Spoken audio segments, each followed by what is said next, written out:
Hi, and welcome to Black Belt in Real Estate. My name is Peter Jumrukovski. I am the host of this show, a local real estate expert, and also a Karate World medalist.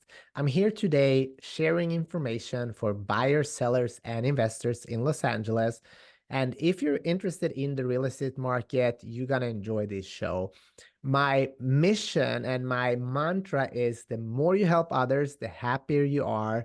And that's why we're here, sharing as much information as I possibly can. Know this, I'm very much approachable. I would love to earn your business. So feel free to text, call, or shoot me a DM on Instagram. I'm at Peter Jumrukovski. That being said, let's get into today's show. There's been a lot of discussions lately in regards to commissions, and I just want to talk about that a little bit. And this show is going to be 10 reasons to represent yourself in a real estate transaction. So I'm going to go in and talk about, a couple of things that you should think about if you're considering representing yourself, or if you're feeling like, okay, there's a lot to think about. I really want an agent. I want a professional agent, not a discount agent. I want somebody that can really, really help me and that is going to know their worth.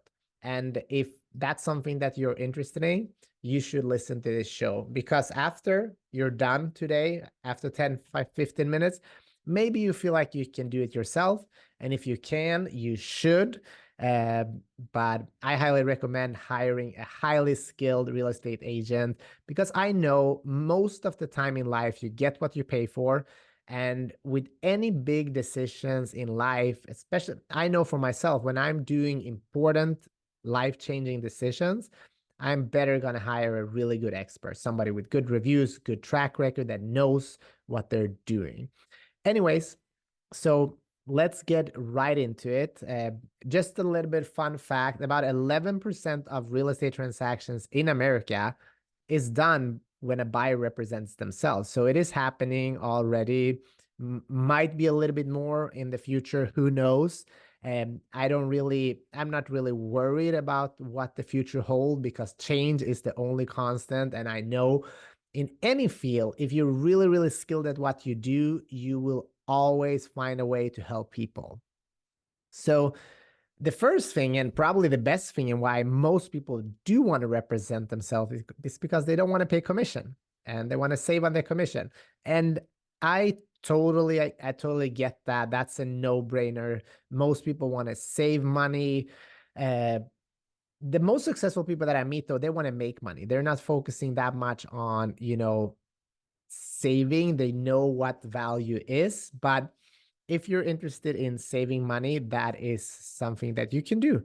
Uh, another reason to represent yourself is if you know the contracts. If you know contracts, if you know how to fill out contracts, if you're comfortable with contracts and the real estate contract, you can represent yourself.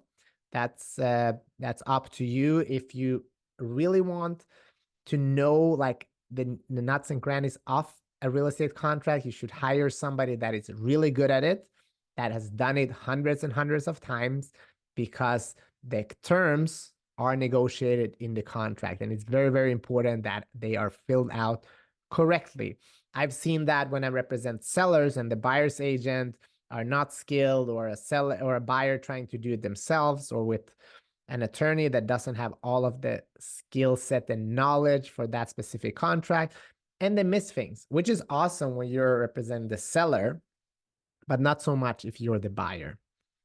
And the other thing, if like the other reason to represent yourself, is if you do understand the comparables.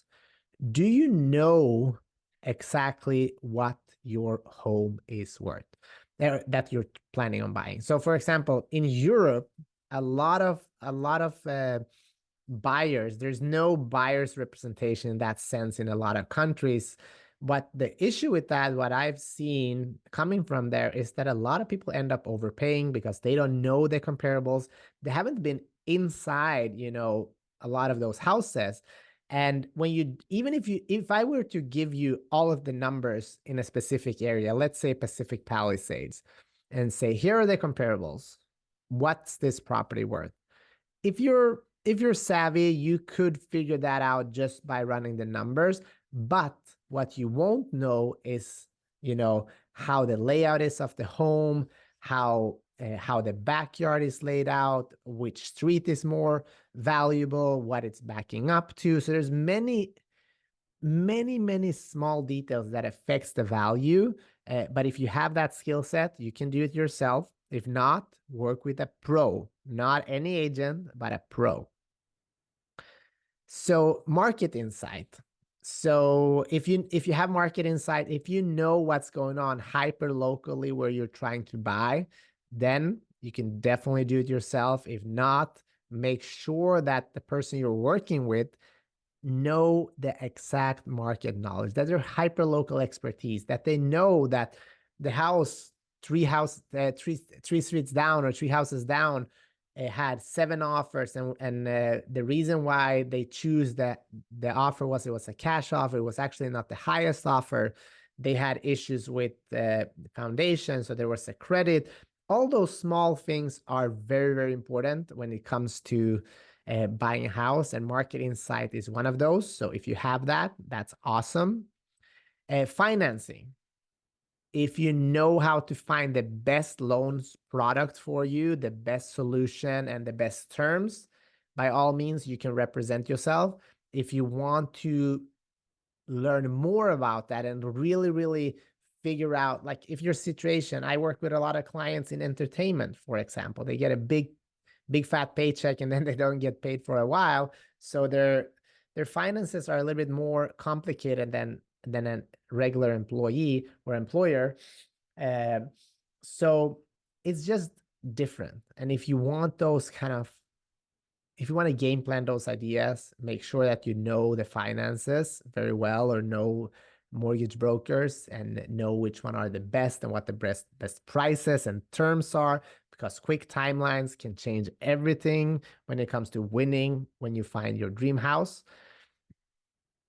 Another thing is, leveraging inspections for credits. If you're great at negotiating, if you know kind of the how-to process, and let me even take a step back. If you know which inspections to schedule, depending on which property, for example, hillside properties should have a geo inspection, and just giving you like a little bit nugget there. But there's a lot of inspections that is important to you, especially when you're spending this much money. You want to make sure that the property is safe and sound. And if you know all of that, by all means, go for it. Also, when it comes to leveraging inspection for credits, if you're a master negotiator and know exactly how to put those documents together and present that to the listing agent, then you can do it yourself. If not, work with somebody that is really skilled, because a good agent can save you a lot of money on the credits and inspections. When it comes to the disclosures, do you know how to review them? Do you know how to ask the right questions to make sure that you are safe? If you know that, that's awesome. If not, work with somebody or find a friend or somebody that are really skilled in this area, because that's crucial to keep you safe. Reviewing the reports. Do you know how to look at a title report to know exactly what to look at? HOA docs, if it's part of an HOA, do you know what to look for? If you do, then by all means, go for it. If not, make sure that you work with somebody that can truly do it for you. And then I think the last thing is handling the whole entire transaction. So buying and selling a home, most people do it just a couple of times in their lifetime, and some are considering doing it by themselves, and I'm not against it at all. If you have the skill set, you should by all means do it. What I've seen in life, though, is that when you try to do something you don't know, it end up costing you more than what you were trying to save. That will be up to you. If you're interested in interviewing and a great agent like myself, please reach out. I'll happy to show that all agents are not the same. I'll happy to show what value I can provide, how I can save you money, how I can make you money on the equity, and also figure out a way to get your dream home and negotiate for you and make the process a great experience, that's what I'm about, because the more I help others, the happier I am. And I would love to connect with you. I hope you enjoyed this show. I know it's a little bit funny, corny, kind of showing just what great agents real estate what great real estate agents really do. And thanks again, and I'll talk to you soon.